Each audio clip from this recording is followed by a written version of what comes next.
자, 이번 시간에는 무한대분의 무한대꼴의 극한값을 한번 구해보도록 하겠습니다. 자, 우리가 무한대분의 무한대꼴을 풀기 위해서는 이렇게 세 가지 형태로 분류를 해서 알아볼 수가 있는데요.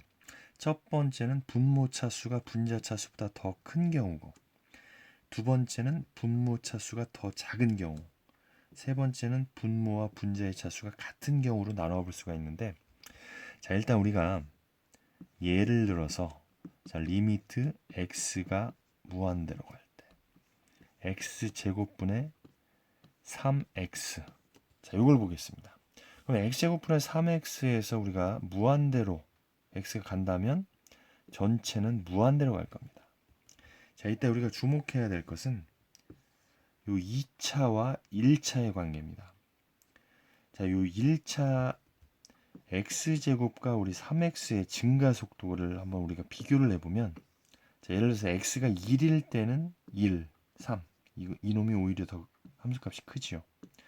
그렇지만 10이 된다면 얘는 벌써 100이 되고 얘는 30이 될 겁니다. 차이가 좀 나죠. 그 다음에 100이 된다면 얘는 벌써 만이 되고요. 얘는 300이 됩니다. 이 차가 점점 더 커지게 되죠. 그래서 무한대로 x가 무한대로 갔을 때는 이 x제곱에 비해서 이 3x는 아주 미미한 존재이기 때문에 무시를 해도 될 정도라는 거죠. 따라서 우리가 이런 2차식이 있을 때는 차수가 가장 높은 이 x제곱이 전체의 증가량을 좌우한다. 이런 개념을 일단 가지고서 시작을 해보도록 하겠습니다. 첫 번째 경우 분자 차수가 분모 차수보다 큰 경우입니다. 자, 지금 x가 무한대로 갈 때 분자는 3차고요. 분모는 2차입니다. 그렇다면 이 3차가 2차에 비해서 증가하는 속도가 훨씬 빠르다고 그랬죠. 이 밑에 1차나 상수항은 이 3차에 비해서 매우 작기 때문에 이 전체적인 증가량은 3차가 좌우를 하는 것이죠. 이 분모도 마찬가지로 2차가 좌우를 하는데, 이 분자의 차수는 3차고 분모의 차수는 2차고, 따라서 3차가 2차보다 증가 속도가 훨씬 더 빠르기 때문에 무한대로 갈 것이다. 이렇게 우리가 예상을 할 수가 있습니다. 이번에는 분자 차수가 분모 차수보다 작은 경우입니다. 자, 지금 분자는 2차하고요. 분모는 3차입니다. 최고차항만 보면 되는 거죠. 이놈들은 무한대로 갔을 때 2차에 비해서 매우 작기 때문에 무시를 해도 된다는 것입니다. 자, 그래서 분모의 증가 속도가 분자의 증가 속도가 훨씬 더 빠르기 때문에 무한대분의 0이 된다. 즉 0으로 간다고 볼 수가 있습니다. 세 번째는 분자 차수와 분모 차수가 같습니다. 자, 지금 리미트 x가 무한대로 갈 때 분자도 3차고 분모도 3차입니다. 이럴 때는 분모나 분자나 증가 속도가 같습니다. 같기 때문에 같은 3차이기 때문에 그 증가의 비를 우리가 구하면 그게 극한값이 되는 것이죠.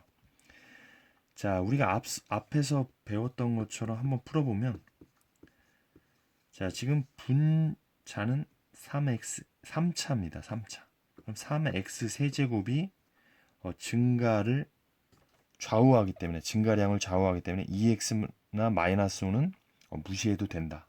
마찬가지로 분모의 2x 세제곱, 나머지는 무시해도 되겠죠. 3차가 전체적인 증가량을 좌우하니까.